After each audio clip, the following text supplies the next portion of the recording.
Assalamualaikum warahmatullahi wabarakatuh.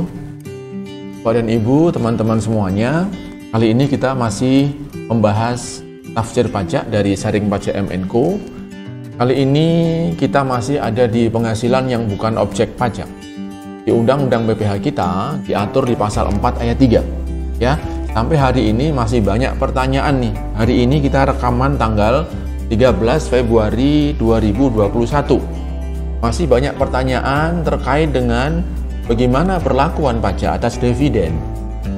Kenapa masih banyak pertanyaan? Karena sampai hari ini peraturan Menteri Keuangannya belum terbit, sehingga belum ada kepastian, ya, keyakinan ini yang tidak kena pajak yang seperti apa, khususnya untuk orang pribadi. Ya, kita kupas nih ya lebih detail.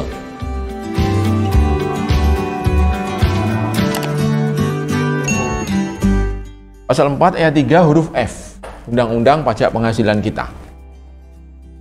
Yang pertama adalah dividen yang berasal dari dalam negeri, tidak termasuk objek pajak, yaitu dividen yang berasal dari dalam negeri, yang diterima atau diperoleh wajib pajak.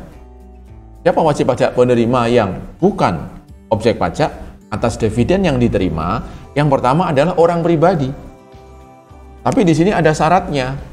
Orang pribadi dari dividen yang dia terima dari PT dalam negeri tidak akan dikenai pajak sepanjang apa dividen itu harus diinvestasikan di Indonesia. Harus di Indonesia investasinya dan ada persyaratan dalam jangka waktu tertentu. Nah, inilah yang banyak pertanyaan, investasinya bentuknya apa, kemudian berapa lama jangka waktunya. Ini yang sampai hari ini masih ditunggu-tunggu nih. Nah, terbit surat edaran dari Dirjen Pajak SE 55 kalau nggak salah, sambil menunggu PMK ini. Kalau ada PT yang membagikan dividen kepada orang pribadi, bagikan dulu saja dan potong dulu pajaknya. Ya, selama belum ada keyakinan atas instrumen apa, maka potong dulu. Ya, potongnya berapa? Ya PPh 4 ayat 2 10%. Lalu nanti ketika nanti PMK-nya keluar dan ternyata si wajib pajak orang pribadi ini memenuhi persyaratan itu, maka yang terlanjur dipotong 10% itu bisa dikembalikan. Siapa yang mengembalikan? Bukan wajib pajaknya, bukan pemberi bukan perusahaannya. Karena kan sudah kadung disetorkan. Misalnya dividen dibayarkan tanggal 10 Januari. Ini aturan belum keluar, PMK belum keluar. Walaupun Undang-Undang Cipta Kerja sudah berlaku 2 November 2020. Tapi katakan 10 Januari membagi dividen, belum ada juklaknya, maka sarannya dalam SE 55 itu adalah potong dulu PPh pasal 4 ayat 2 10%. Lalu setorkan nih. Ya, tanggal 10 Februari, ya karena jatuh tempo pembayarannya kan 10 Februari, setor dulu nih. Nah, nanti misalkan tanggal 25 Februari misalkan keluar PMK-nya.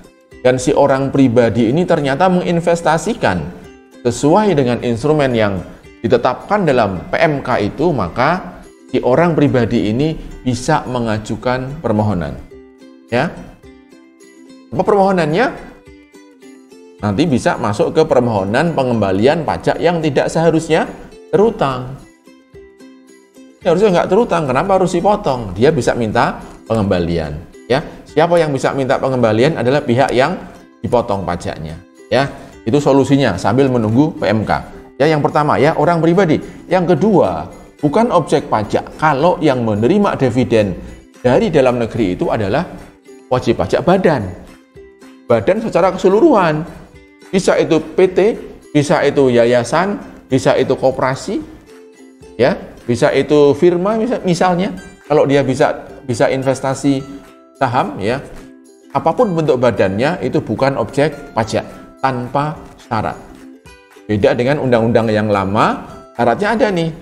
Syaratnya adalah harus PT, harus koperasi, harus BUMN, BUMD. Dan minimal syaratnya untuk PT, untuk BUMN, BUMD ini syaratnya adalah minimal harus 25%. Kalau sekarang tanpa syarat. Asal penerima dividennya adalah badan, maka itu bukan objek pajak. Ya.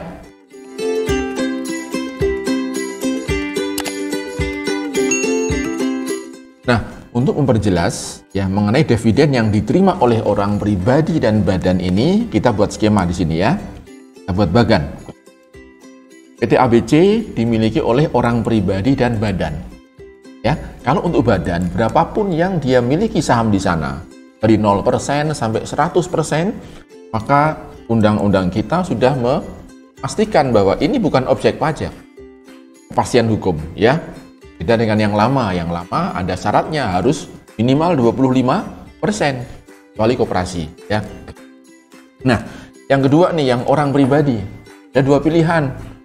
Bisa dia terutang PPh final 10%, seperti yang berlaku saat ini. Dan yang kedua, yang diatur baru ya di Undang-Undang Cipta Kerja kita, dia bukan objek pajak.